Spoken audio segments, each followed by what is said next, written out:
You take this next fight, Bobby.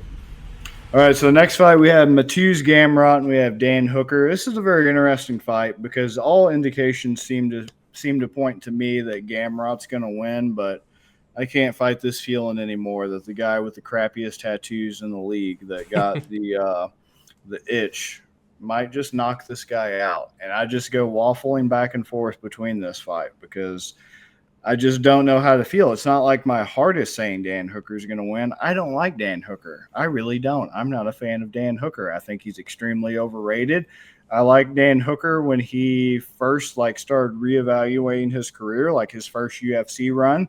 I respect that in 2014 when he made his debut, he had a rough, spotty debut with a win, a loss, a win, a loss, a win, a loss. Then he got cut.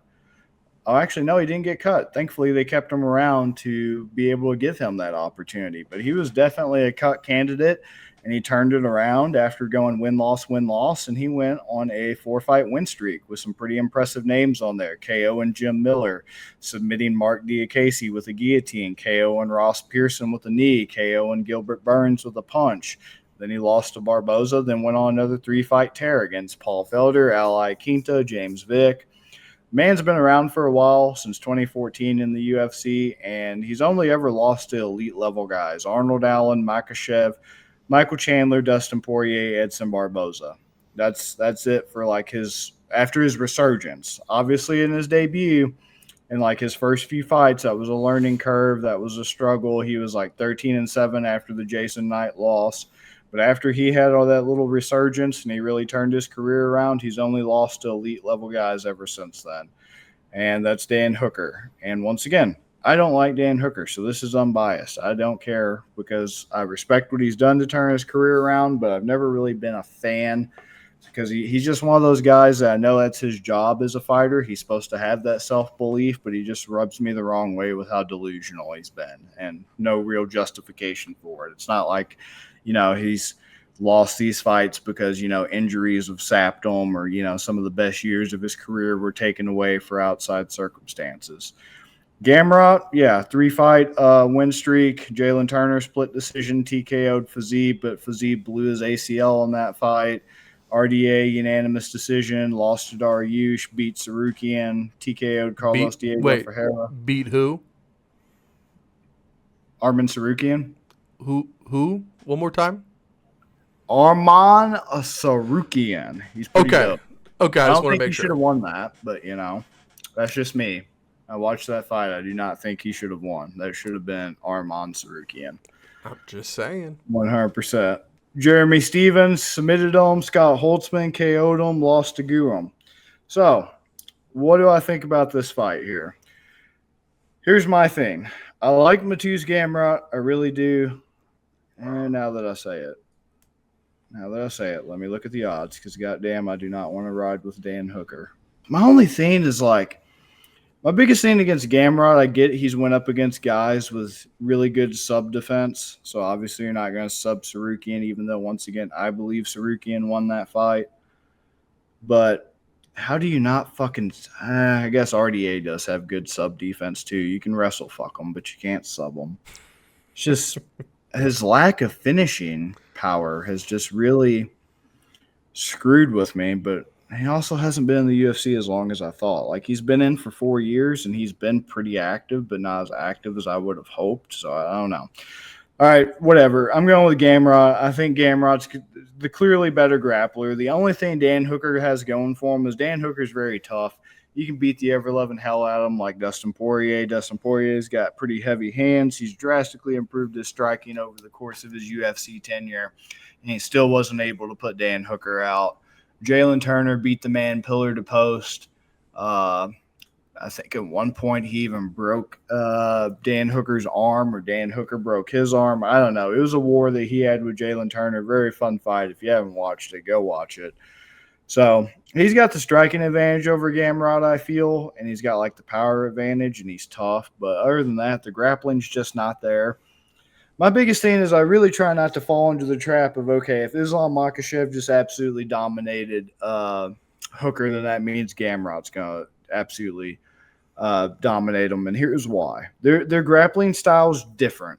Makhachev just has that, high intensity takedown by any means, takedown any way I can get it, grappling style to just absolutely suffocate you immediately with high pressure. It's not really Gamrot style. Gamrot style is like, I will engage with you in grappling, and I do want to take you down, but I'm going to do a single leg. I will stand and mix it up a little bit with you to kind of keep you guessing. It's not a priority because I can easily cruise to a decision just piecing you up. And, if you want to try to shoot on me like Sarukian, which I don't think Hooker's going to do, Hooker's going to want to keep it standing. So it's going to be Gamrot to force the grappling exchanges and whatnot. Like Gamrot's really good at defensive grappling, sprawling, standing up, that type of thing, to the point where he'll force a stalemate with somebody just as good as Sarukian. But if you suck, he's going to instantly reverse it on you and, take a top position and, start working and advancing. So it'd be very ill-advised of Hooker to initiate the grappling. He's going to want to keep it standing. My biggest worry is just that he just uses that damn toughness to just beat the hell out of Gamrot. Gamrot can't shut his lights out, and he just squeaks out like a Jalen Turner style win just because of how damn tough he is. And I don't want to try to also gamble on somebody's chin giving up, because if I'm being completely honest and transparent, I thought Max Holloway's chin was going to give out the first Volkanovski fight, and it didn't. So that's been years now. He's still going strong. I feel like Dan Hooker's from that same vein of just adamantium chin that needs to be studied in a damn science laboratory to see what it's made out of. He did TKO Paulus. This is a tough one, but I'm just going to go Gamrot, and I'm going to be ridiculous, and I'm going to go double method 450 for sub, KO TKO at plus 800. Let me know what that'd be, because everybody thinks this is going to go to decision. In my gut, I do too, but I'm just trying to lob out some crazy shit. So You said Gamrot for KO and sub? Yeah, because Gamrot KO is plus 800, Gamrot subs plus 450. The double method is plus 300. Huh. And that's really not taking the edge off the money line at minus 345. So I'm just going to take money line, because you're also not getting anything at decision. Decision's minus 150. That's what Vegas thinks is going to happen. So if you're not in on Hooker on this, then yeah, you're kind of forced to play the money line on Gamrot here, because props kind of suck. Significant strikes, you're not getting anything. No, yeah, you're plus not getting. Plus 300 is not bad if you're thinking he's going to finish it. Going from minus 340 to plus 300. The problem is I just don't feel that confident, because Gotcha. Hooker's just too damn tough. Like I said, Makhachev was able to get the easy Kimura and just rip it, because that's his style. Gamrot's just too he's just too conservative, I guess is the word I'm looking for.